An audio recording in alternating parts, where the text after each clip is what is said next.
long time no see. The haircut looks good. I come to you live with a book haul. I felt very pretentious last year because I did a whole video that was like all the books that I bought this year, because I've been off my book buying game and I've been proud of that. When I bookshop, I no longer bookshop online unless it's Kindle, especially if it's Kindle Unlimited. We won't discuss that. However, I volunteer monthly at a library bookstore and I do some damage there because the books are $1 and I get half off. So I'm gonna tell you that 90% of these are from that.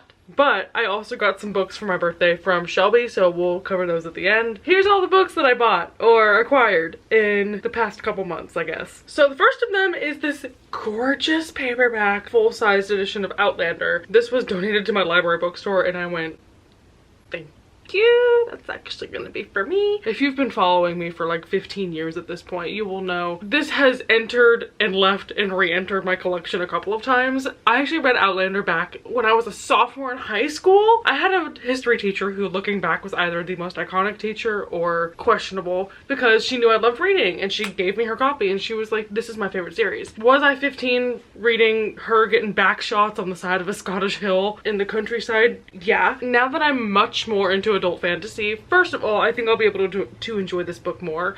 Second of all, I kind of want to continue the series, so I knew I couldn't pass up this nice edition, and it will just bring back all the good memories of that teacher that I had, because I did have a crush on a guy in her class and she moved him directly next to me, so I'd like to think that that was a signal from the universe, even though he was gay and I did not know. Anyway, this one is kind of silly because it's definitely a book I could have gotten from the library, if libraries even have these anymore, but I got a copy of The Iron King by Julie Kagawa just because I have a mission to read a whole bunch of old, by old I mean like 2010s YA. This might even be 2000s YA. Holy shit, it's signed. Kara, whoever you are, I'm carrying on your legacy by reading this. Yeah, this book came out in 2010. I just want to go back and read some of these iconic series. I did one video already where I read like Beautiful Creatures and it was absolute garbage, but this is one that was like one of the first Fae books, I believe. I think it's a quartet. I don't know if I'll ever continue the series, but I at least want to read this one to be like, what did I miss? Would I have liked this when I was 6 or 16, whatever? This was an impulse buy. I have no idea when I'll get around to it, but I found this copy called Founding Mothers, The Women Who Raised Our Nation. As we can tell from our cover models, this is not going to be a very intersectional read, I don't think. I've never read a book about American history, period blank, but I've especially never seen one that focused on the women. I think it's funny when people say like, name the most iconic woman in history, or name a black woman who did something successful in America. It takes a bit for something to come to mind, so I think I need to read more things like this just to be more aware of my roots and to understand that Hamilton is not the end-all be-all of American history. So I picked that up. Hopefully it teaches me a thing or two. Also, recently I did a whole video about me reading the entire Narnia series for the first time, even though I've owned it since I was like 10. But I found a copy. I didn't even know what this is. I just saw the word C.S. Lewis. This is the first book in a trilogy. It's called Out of the Silent Planet. Here's where book hauls become fun because I don't know what it's about. Did I forget to give synopses on all of these? I think we're good. Do we all know that Outlander is about a girl who goes to Scotland and time travels? Okay, now I've given synopses for all of these. I think this one leans more into sci-fi than fantasy the way that Narnia did, because this is called the Space Trilogy. A man's abducted by a physicist and taken via spaceship to another planet. They need a human sacrifice. Blah, blah, blah, blah. Amazing, right? I just like C.S. Lewis, so I'm gonna put that down. Thank you. Speaking of classic authors from the 20th century, someone donated East of Eden by John Steinbeck to our library, and I was like, when am I gonna read that? It's like 500 pages. Immediately after I passed this up, I saw 2 people talking about how much they loved this book. One of my coworkers actually had a whole conversation with me about it, and then Amberly, who I'll link down below, did a whole video about how much she loved this. So it felt like a sign, and I told myself if I go back next month and it's still there, I'll get it, and it was still there. So picked this up. Once again, no clue what it's about, but it's set in the United States in the 19-somethings. I kind of want to go into it knowing nothing, so I'm not upset that I know nothing. But this has been regarded as a masterpiece by not just the public, but also a couple people I know, so that makes it 100% trustworthy. Hey!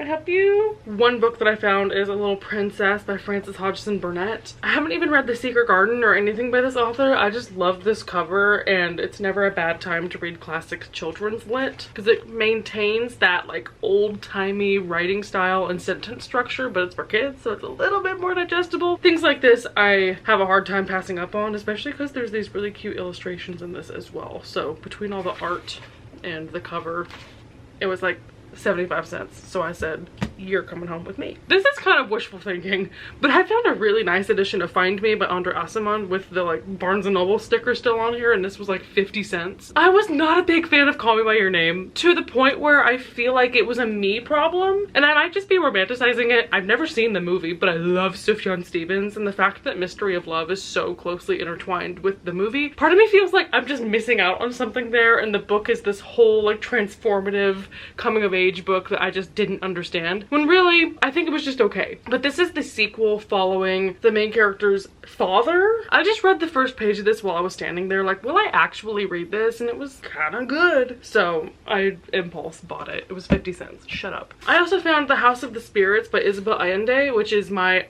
boss's favorite book. Since she read this in Spanish, I hope it'll translate the same way and I can love it as well. Stellar example of, I have no clue what it's about other than that, but the way that she described this to me is she just got so lost in it. I think it's like a family tale. Now I'm realizing why I maybe stopped doing book hauls, because I don't know what any of these are about, but hopefully I like that. Speaking of things I know nothing about, this was 100% a cover buy. I got a copy of Lady Oracle by Margaret Atwood. This is the same author of The Handmaid's Tale, so I'm expecting this to be feminist. But the gist of it seems like the main character is a poet who has a book go, I almost said viral, but what's that called in real life? It became a literary sensation, and it caused her to receive a blackmailer, so she fakes her death and moves to Italy. I know I only read monster porn now, but I'm gonna be smart one day and I'm gonna read that. I also grabbed a copy of And Then They Were None by Agatha Christie when I found this nice edition, because this is my mom's favorite book.